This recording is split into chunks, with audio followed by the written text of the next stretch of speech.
자, 오늘 말씀 함께 읽도록 하겠습니다. 오늘 말씀은 마가복음 16장 15절에서 20절까지의 말씀입니다. 우리 함께 한 목소리로 봉독하겠습니다. 또 예수께서 그들에게 말씀하셨다. 너희는 온 세상에 나가서 만민에게 복음을 전파하여라. 믿고 세례를 받는 사람은 구원을 얻을 것이요 믿지 않는 사람은 정죄를 받을 것이다. 믿는 사람들에게는 이런 표징이 따를 터인데 곧 그들은 내 이름으로 귀신을 쫓아내며 새 방언으로 말하며 손으로 뱀을 집어들며 독약을 마실지라도 절대로 해를 입지 않으며 아픈 사람들에게 손을 얹으면 나을 것이다. 주 예수께서 그들에게 말씀하신 뒤에 하늘로 들러 올라가셔서 하나님의 오른쪽에 앉으셨다. 그들은 나가서 곳곳에서 복음을 전파하였다.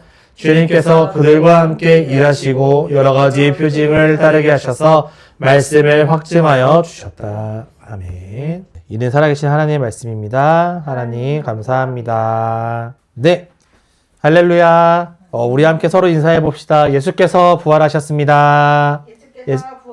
예수께서 부활하셨습니다. 네, 그렇습니다. 예수님은 부활하셨습니다. 우리의 모든 죄를 짊어지고 십자가에 달려 죽으심으로 우리의 모든 죄가 깨끗하게 되었습니다. 그리고 죽음의 권세를 이기시고 부활하신 주님은 더 이상 사망 권세에 끌려다니지 말고 사망 권세를 이기신 예수님을 따라 살라고 우리를 초청하십니다. 그 부르심에 응답하는 우리 모두가 되기를 간절히 소망합니다. 부활하신 주님은 오늘 우리에게 이렇게 말씀하십니다. 자, 첫 번째. 온 세상에 나가서 만민에게 복음을 전파하라는 것입니다. 자, 복음이란 무엇일까요? 자, 우리 히엘이 복음이란 무엇일까요? 네, 복음은 예수 그리스도를 통해 죄인된 인간이 구원받아 영생을 얻는 하나님의 능력과 기쁜 소식을 말합니다. 우리가 잘 아는 요한복음 3장 16절 말씀이 있는데 우리 신앙생활을 한 10년 이상 하신 분들이라면 이 말씀을 모를 리가 없을 텐데 우리 개역개정 번역으로 말씀 있죠? 요한복음 3장 16절 하나님이 세상을 이처럼 사랑하사 독생자를 주셨으니 이는 그를 믿는 자마다 멸망하지 않고 영생을 얻게 하려 하심이라. 아멘. 우리가 이렇게 이런 복음을 전하는 방법들은 정말 다양합니다. 예수님에 대한 이야기를 우리가 직접 전해줌으로써 복음을 전할 수도 있고요. 또 그리스도인답게 살아가는 우리들의 삶을 통해서도 여러분 복음을 전할 수 있습니다. 또한 우리가 가진 달란트나 직업을 가지고도 복음을 전할 수도 있고요. 또 SNS와 같은 소셜을 통해서도 우리가 여러 가지 플랫폼을 통해 복음을 전할 수 있죠. 바라기는 우리 나아가는 교회 모든 성도님들의 삶이 복음의 향기를 드러내는 삶이 되기를 부활의 증인의 삶을 살기를 소망합니다. 자, 두 번째로는 믿는 사람들에게 나타나는 표징이 있다는 것입니다. 예수님은 제자들에게 용기를 주시기 위해 이렇게 말씀하십니다. 믿는 사람들에게는 이런 표징이 따를 터인데 라고 말씀하시는데 어떤 표징을 말하는 걸까요? 여기 성경에 보니까 예수의 이름으로 귀신을 쫓아내며 새 방언으로 말하며 손으로 뱀을 집어들며 독약을 마실지라도 절대로 해를 입지 않으며 아픈 사람들에게 손을 얹으면 나을 것이다. 이 정도면 거의 무적 버프를 받은 느낌이라고 할 수 있고 또 치트키 같다고도 할 수 있겠습니다. 자, 이 말씀을 읽어보면 딱 떠오르는 이미지가 있습니다. 그게 뭐냐면 하나님의 나라예요. 하나님의 나라는 이렇다라면서 예수님께서 하나님의 나라에 대한 비유를 말씀하신 것이 있는데 그게 이 모습과 동일합니다. 사자와 어린 양이 뛰놀고 어린아이가 독사굴에 손을 넣어도 뱀에 물리지 않고 그런 나라가 바로 하나님의 나라인 거죠. 아픔과 슬픔이 없고 고통과 절망이 없고 오직 기쁨과 감사만 가득한 그 세상. 그것이 바로 하나님의 나라인데 예수님의 이름으로 우리가 복음으로 나아간다면 이런 하나님의 나라가 펼쳐진다는 것입니다. 근데 우리는 여기서 주의를 좀 해야 될 게 있어요. 표징의 목적에 대해 우리는 절대 잊으면 안 된다는 것입니다. 자, 방금 여기 보면 귀신을 쫓아내고 새 방언으로 말하고 손으로 뱀을 집어들며 독약을 마실지라도 절대 해를 입지 않는다라는 이 말들이요. 마치 초인간적인 능력을 말하는 것처럼 보입니다. 그런데 예수님께서 왜 이렇게 초인간적인 그런 상태를 말씀하셨을까요? 왜 예수님의 이름으로 이렇게 복음을 전하면 이런 표징이 나타난다라는 그 말씀, 제자들에게 하신 말씀의 이유가 무엇일까요? 성경에 등장하는 모든 표징들, 구약이든 신약이든 성경에 나오는 모든 표징들은 단 하나를 목표로 합니다. 그게 뭐냐? 하나님, 예수 그리스도, 성령을 나타내는 거예요. 우리가 다른 말로 하면 삼위일체 하나님이라고 표현을 하죠. 모든 표징은 삼위일체 하나님의 역사를 드러내야만 합니다. 결코 사람의 역사를 드러내서는 안 돼요.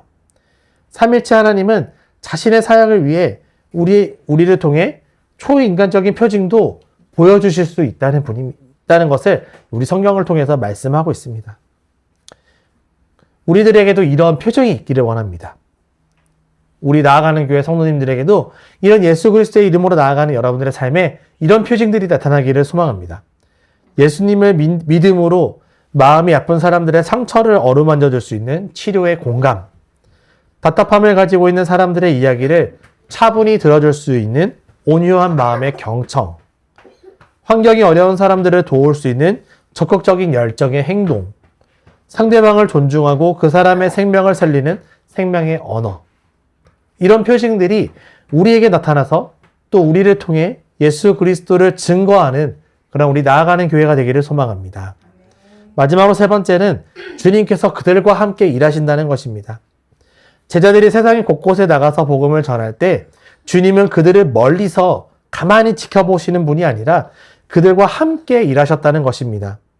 비록 예수님은 부활하신 후 40일 후에 하늘로 승천하시어 이 땅에 육신의 예수는 없지만 보혜사 성령을 보내시어 예수님이 가르쳐 주신 것들을 생각나게 하시고 바른 길로 인도하도록 하셨습니다. 복음을 전하는 것, 복음으로 산다는 것, 주의를 온전히 지킨다는 것은 결코 쉬운 일은 아닙니다. 포기해야 할 것들이 정말 많고 때로는 이래도 되나 싶을 정도의 현타가 오기도 합니다. 그러나 여러분, 우리는 혼자가 아님을 기억해야 합니다.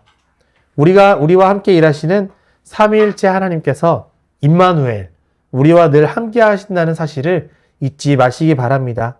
여러분들이 복음을 전하는 그 현장에서, 여러분들이 삶으로 복음을 증거하는 그 자리에서 여러분 혼자 계신 것이 아니라 바로 하나님께서 여러분과 우리 모두와 함께 하신다는 그 사실을 잊지 마시기 바랍니다. 우리 아까 처음에 제가 환영의 말에서 인트로에서 얘기했던 멸종위기 사랑 내용이 있었는데 그 멸종위기 사랑에 이런 가사가 내용이 있었습니다. Who still gonna sing for the love people? 자, 이게 무슨 뜻이냐면 누가 계속 사랑을 노래할 것인가 라고 이찬혁 씨가 이 노래를 통해서 외치고 있습니다. 사랑이 식어버린, 사랑이 멸종되어버린 멸종 위기의 사랑의 그 순간에 모두가 이기적이고 각자 도생의 삶을 사는 그 세상 속에 누가 사랑을 계속 노래할 것인가 라고 이찬혁은 노래를 통해 외치고 있죠. 근데 그 마지막 된 뒤에 뭐라고 나왔을까? People. 바로 여러분들이라는 겁니다. 우리라는 거죠.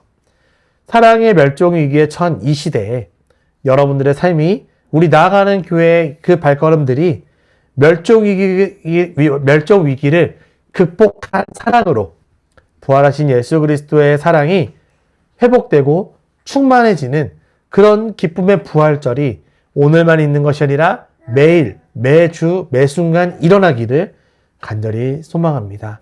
여러분들이 바로 그 부활의 사랑을 노래할 사람들입니다. 아멘. 우리 함께 부활하신 주님을 기쁨으로 함께 찬양하겠습니다.